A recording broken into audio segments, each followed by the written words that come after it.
Good morning, children. Hearty welcome to all of you for today's session. Hope you are doing good. Okay, in our last class, we have studied a poem, Animals. Have you read the poem, children? Okay. So, what's the main idea of the poem, children? The main idea of the poem is that the poet is comparing the lives of animals with those of human beings. Do you know who is the poet? Yes, Walt Whitman. Walt Whitman, he was an American poet.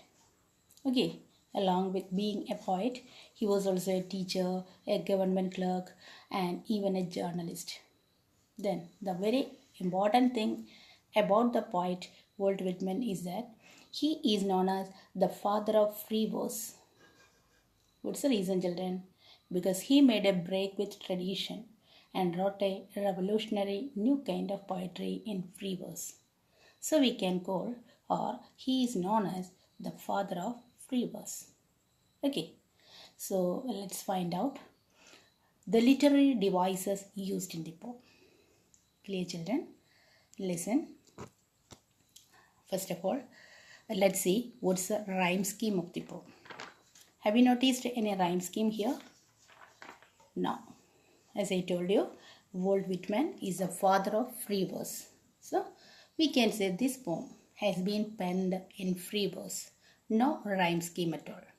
So, if you notice the last words of each and every lines of the poem, you can see that there is no musical sequence. So, we can say there is no rhyme scheme followed in this poem.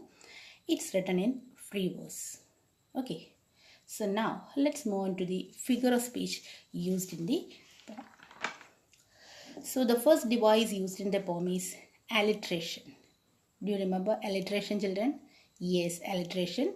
It's the repetition of the sound of a letter, especially a consonant sound. So here you can see a lot more examples for alliteration. Clear? Listen. See the first slide. I think I could turn and live with animals. They are so placid and self-contained. I stand and look at them long and long.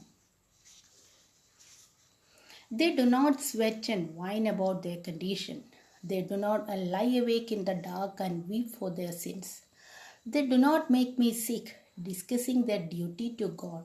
Not one is dissatisfied, not one is demented with the mania of owning things.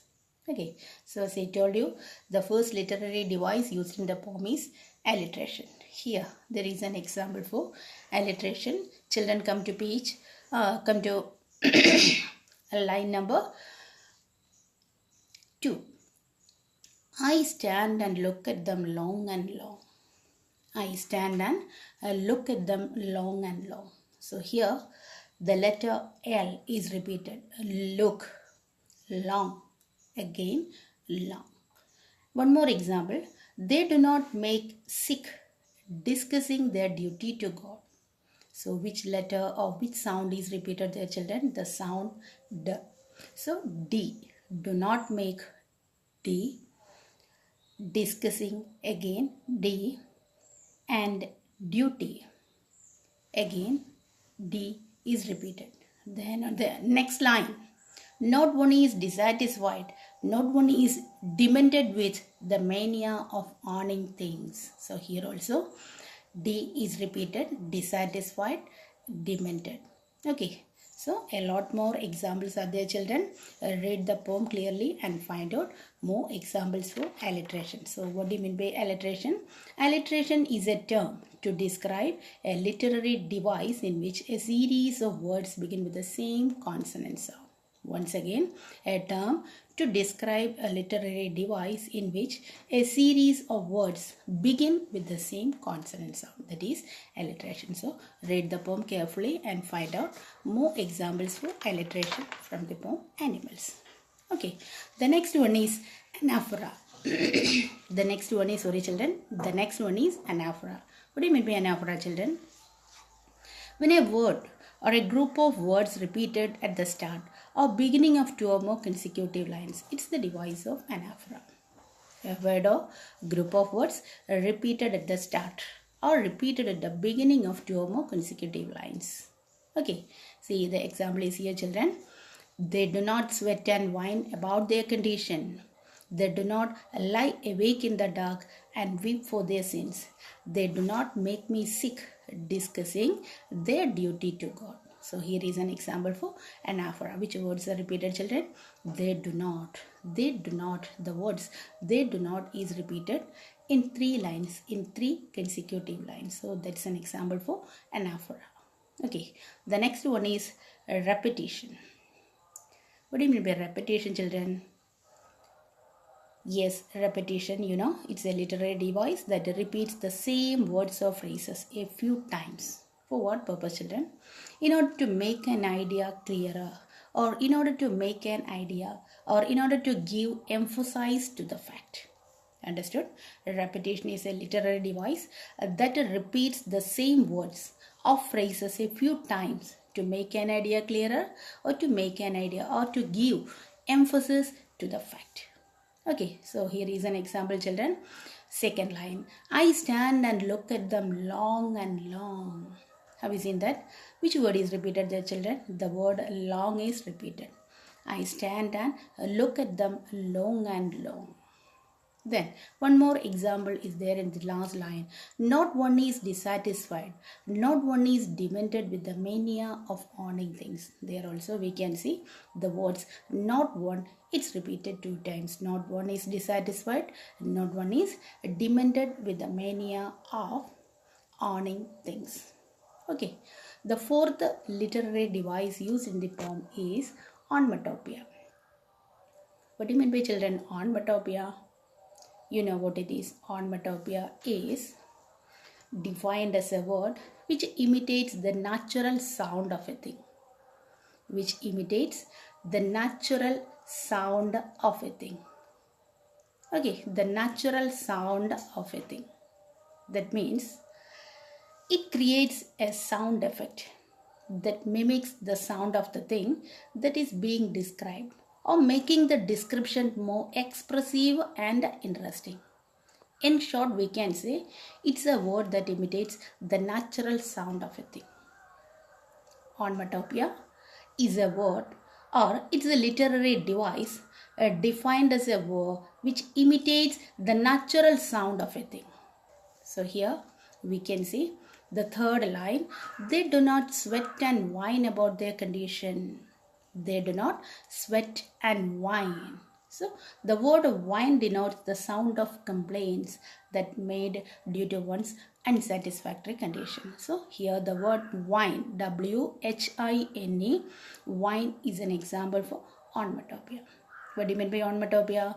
Onomatopoeia is defined as a word which imitates the natural sound of a thing. The natural sound or sound words are called, or they are called onomatopoeia. Then what about the example, children? Here the word whine, it denotes the sound of complaints made due to one's unsatisfactory conditions. And the last one is, it's a new one for you, children. It's hyperbole. What's the spelling of hyperbole? Let me spell the word hyperbole. Hyperbole. Hyperbole, not hyperbole. Hyperbole. It's a new one for you, children. Let me explain it. And at the same time, I have shared one video for hyperbole, children. Don't miss it. Watch it. It will be useful to you to understand, or it will give you more information about the literary device hyperbole. Okay, hyperbole. Hyperbole. So first of all, let me give you the definition of hyperbole. Hyperbole is a figure of speech in which an author or speaker purposely or obviously exaggerate to an extreme. It is used for making a description more creative and humorous. Understood? Once again, hyperbole is a figure of speech in which an author or speaker purposely or obviously exaggerate to an extreme. What do you mean by exaggerate, children? Exaggerate means represent or present something as being larger, better, or worse than what it really is. What do you mean by exaggerate? Represent or present something as being larger, better, or worse, W-O-R-S-E, or worse than what it really is. That is what is exaggerate. So here, hyperbole is a figure of speech in which an author or speaker purposely or obviously exaggerate to an extreme. It is used for making a description more creative and humorous. So here we can see two examples for hyperbole. Let me read the first one. Not one is respectable or unhappy over the whole earth. Have you seen the line, children? The second line, not one is respectable or unhappy over the whole earth. So here the words whole earth is being exaggerated. For what, children? In order to refer to the animals that live all over the earth. That means, according to this line, or what's the meaning of this line, children? Not one is respectable or unhappy over the whole earth. See, the animals that live over this whole earth, not even a single animal is unhappy. The poet says not even a single animal over the whole earth is unhappy. So it's an exaggerated line. It's an exaggerated line. So the words whole earth is being exaggerated to refer to animals that live all over the earth. Then one more example, the last line, the concluding line. Did I pass that way huge times ago and negligently drop them? Did I pass that way huge times ago and negligently drop them? Here there is a question for the readers to think deeply about it. What's it? Did I pass that way huge times ago and negligently drop them? Yes. I wonder where they get those tokens. The animals got the virtues of life. But what about the case of human beings? Yes, they negligently dropped them huge times ago. Have you seen the word huge times ago, children? The words huge times ago are used to exaggerate the passage of time. Understood? That is what is hyperbole. So, once again, let me repeat the definition of hyperbole. Hyperbole is a figure of speech in which an author or speaker purposely and obviously exaggerate something to an extreme. So here it is used for making a description more creative or sometimes in order to make it more humorous. So what about our example, children? Yes, the whole earth, the words whole earth is being exaggerated to refer to animals that live all over the earth. And at the same time, the other example, the concluding line, did I pass that way huge times ago and negligently drop them? So here, the words huge times ago are used to exaggerate the passage of time. Okay, children.